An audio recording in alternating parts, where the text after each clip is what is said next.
तो आज बात करते हैं एक ऐसी कहानी की जो मध्य प्रदेश के खेतों से निकली और सीधे भारत की संसद तक पहुंच गई। ये एक ऐसा विवाद है जिसके एक तरफ हैं छोटे किसान और दूसरी तरफ हैं कुछ बड़े खिलाड़ी, और इन सब के बीच में है एक छोटी सी फसल, मूंग। और देखिए, इस पूरे मामले के दिल में ना एक बहुत सीधा सा लेकिन उतना ही गंभीर सवाल है जो देश के सबसे बड़े सदन राज्यसभा में पूछा गया। क्या मूंग के किसानों के साथ वाकई अन्याय हुआ है? चलिए जरा और गहराई में उतरते हैं और देखते हैं कि ये सवाल आखिर उठा ही क्यों। देखिए, ये कोई छोटा-मोटा लोकल झगड़ा नहीं था कि फसल की कीमत कम मिली। नहीं, ये एक बहुत संगीन आरोप था जो देश की सबसे बड़ी पंचायत यानी संसद में लगाया गया, और बस यहीं से ये मामला एक राष्ट्रीय बहस का मुद्दा बन गया।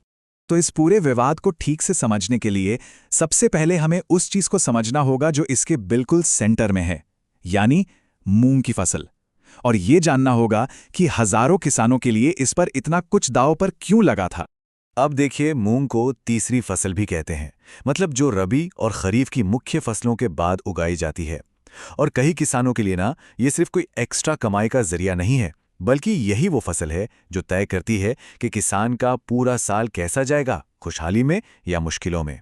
और ये जो पूरा मामला है, ये खास तौर पर मध्य प्रदेश के 3 जिलों से जुड़ा हुआ है, होशंगाबाद, सीहोर और हरदा। ये मूंग उगाने वाले बहुत बड़े इलाके हैं। लेकिन कहानी में असली ट्विस्ट यहीं से आता है। ये जो तीनों जिले हैं ना, ये उस वक्त के कृषि मंत्री के अपने चुनाव क्षेत्र में आते थे। अब इस एक जानकारी से ही पूरे मामले में एक नया पॉलिटिकल एंगल जुड़ जाता है और सवाल उठने लगते हैं। अब आते हैं उस चिंगारी पर जिसने इस पूरे विवाद में आग लगा दी।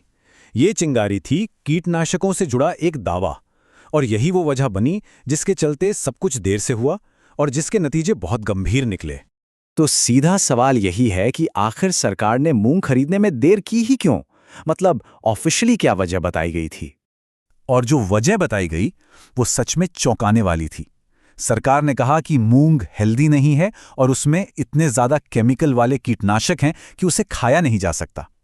जरा सोचिए, उस किसान पर क्या बीती होगी जिसकी महीनों की मेहनत इस फसल में लगी थी और उसे ये सुनने को मिले। बस सरकार की इसी एक देरी की वजह से ना एक पूरा चेन रिएक्शन शुरू हो गया, और आलोचक कहते हैं कि इस खेल में कुछ लोग साफ साफ जीते और कुछ साफ साफ हार गए। तो देखिए, आरोप यह है कि खेल हुआ कैसे। स्टेप 1, सरकार ने कीटनाशक का बहाना बनाया और खरीद रोक दी। इससे किसान हो गए मजबूर। स्टेप 2, जब सरकार नहीं खरीद रही थी तो किसानों को अपनी फसल औने पौने दामों पर प्राइवेट व्यापारियों को बेचनी पड़ी। और फिर स्टेप 3, जैसे ही व्यापारियों ने सारा माल सस्ते में उठा लिया, सरकार ने खरीद शुरू कर दी। नतीजा, व्यापारियों ने वही मूंग सरकार को ऊंचे दाम पर बेचकर भारी मुनाफा कमाया, वो मुनाफा जो असल में किसान का हक था। तो नतीजा बिल्कुल साफ था। एक तरफ थे किसान जो बर्बादी की कगार पर थे, और दूसरी तरफ थे व्यापारी जो बैठे बिठाए मालामाल हो गए। ये सीधा सीधा किसानों की जेब से पैसा निकालकर बिचौलियों की जेब में डालने जैसा था। और वजह क्या थी? सिर्फ एक सरकारी देरी। अब ये जो कुछ भी हुआ, ये किसी की नजरों से छिपा नहीं। मामला संसद तक पहुंचा और सरकार से 2 सीधे और बहुत तीखे सवाल पूछे गए। ऐसे सवाल जिनके जवाब आज तक ठीक से नहीं मिले हैं। पहला सवाल था पॉलिसी को लेकर। पूछा गया कि भाई, ये जो मूंग उगाने वाले मेन इलाके हैं, होशंगाबाद, सीहोर और हरदा, इन्हें सरकार के फसल क्लस्टर में शामिल क्यों नहीं किया गया? क्योंकि अगर ये शामिल होते तो किसानों को ज्यादा सपोर्ट और प्रोटेक्शन मिलता। तो इन्हें बाहर रखना अपने आप में एक बहुत बड़ा सवाल था। और आखिर में वो सवाल जो शायद सबसे बड़ा है, वो ये कि इतनी देर के बाद सरकार ने असल में कितनी मूंग खरीदी।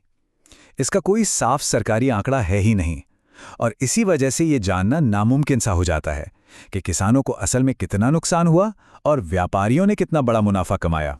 और ये एक सवाल हमारे मन में भी छोड़ जाता है कि क्या ये सब सिर्फ एक सरकारी ढील थी या इसके पीछे कुछ और भी था।